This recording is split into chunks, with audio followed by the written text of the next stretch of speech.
My name is Bob Hansman. I teach at Washington University here in St. Louis in the architecture school. I teach a lot of courses about the sort of intersection of the built fabric and the social fabric and social justice, using St. Louis neighborhoods and history as the kind of the case in point. And I've been teaching here at WashU about a quarter century. I've also been teaching in the housing projects here in St. Louis and Clinton Peabody for almost a quarter century. So I've spent basically my career with one foot in the very prestigious university and the other foot in public housing. What kind of teaching work do you do with the in the public housing itself? I was working with kids on my back porch in my apartment. I was living in a really tough area of the city. And from that grew an offer to, well, would you like to try teaching maybe a summer art program for teens living in public housing? So initially I went down there in '94 in the summer to teach drawing, but it was very different from WashU. One of the kids was murdered the first week I was down there. Most of the kids that showed up were affiliated either officially or sort of unofficially with the Bloods.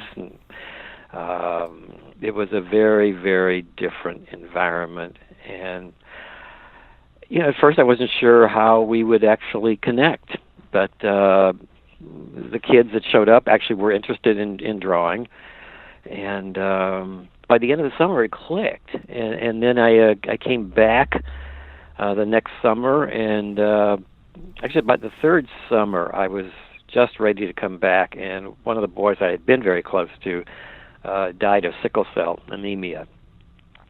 And that's where everything changed. For all of us, two things happened in the wake of that. One was that one of the moms actually suggested I move into the projects so I could be closer to the kids and kind of around the clock, so to speak. And one of the other kids, Javon, asked if he could move in with me at my other apartment. And so that's what happened. We kind of bridged both ways.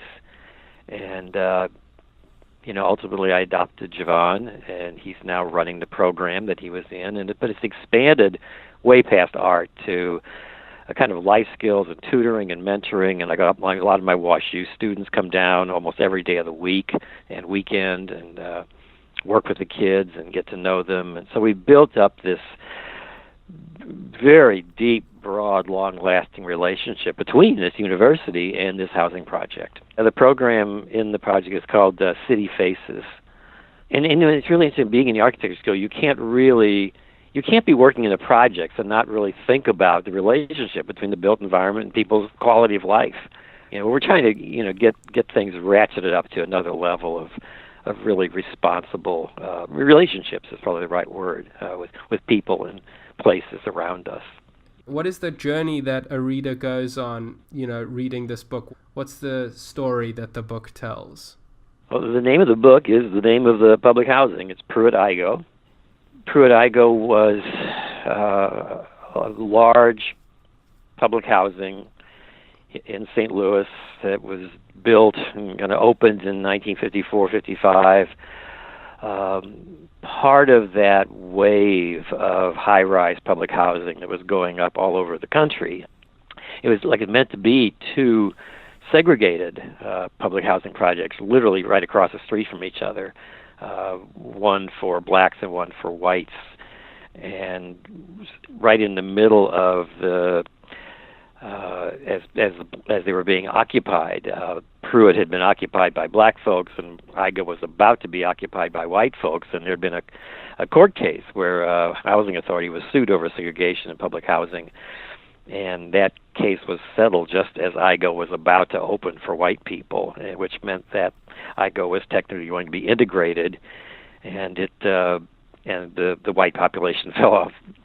But so the book then takes those facts, those buildings, that story, but it also tries to do what I don't think has really been done before, which is to kind of show it in all of its contradiction and nuance and complexity.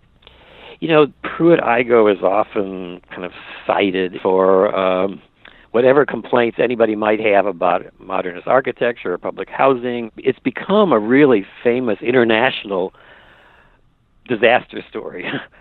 But it got that way by people sort of oversimplifying the story. It was very interesting, actually, when I started working on this. Some people took me aside and said, now, don't put anything negative in it. And other people said, now, don't put anything positive in it, which suggests that people had very different experiences. But this is, I think, the first one that really puts a lot of the people front and center.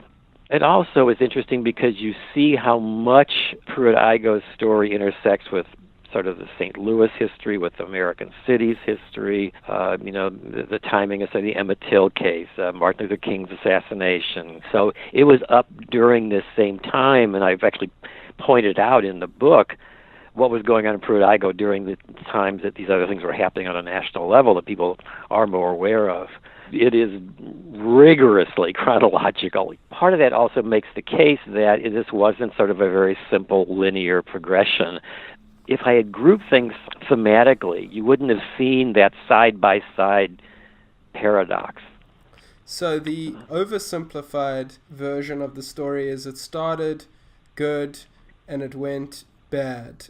Maybe you could sort of explain why it started well and why it ended badly, but what some of the kind of less obvious moments along the way might have been.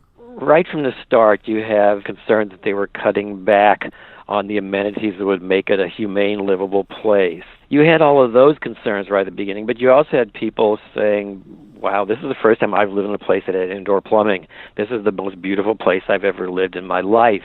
And right up to the end, when some people were saying, this is an absolute nightmare, these little girls are getting murdered in the stairwells, it's hell on earth, you had other people trying to save the buildings.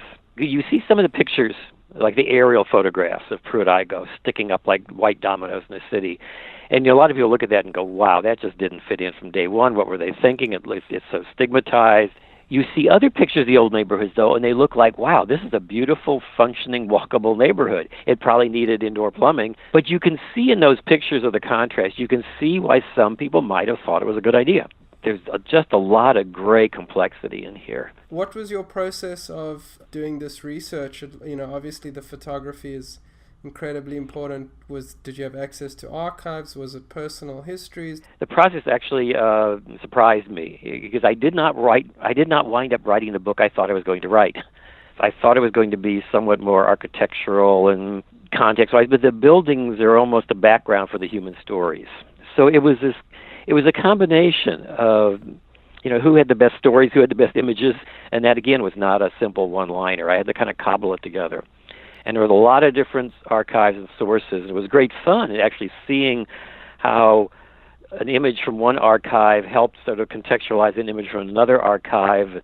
And I don't know that there's two archives ever even compared the notes themselves.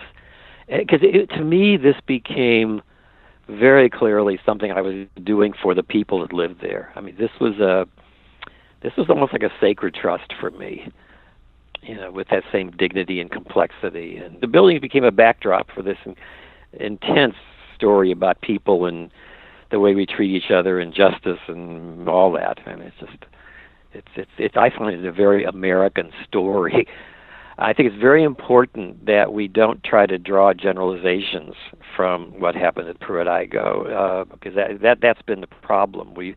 People have used Pruitt-Igoe to condemn a certain kind of architecture. They've condemned public housing. They've condemned government programs.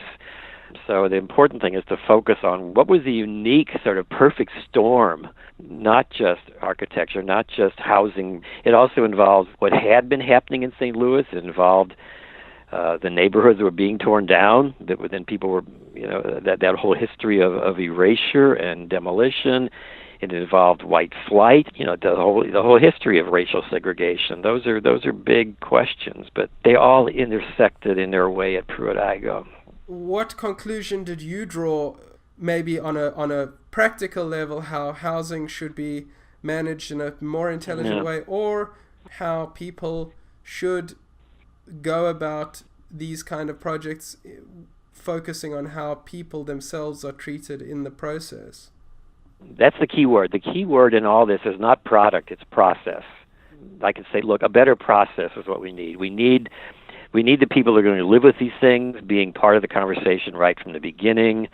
We have to have people from all disciplines, all scales, but particularly the people in the neighborhoods, because they're experts in a way that the professionals are not experts.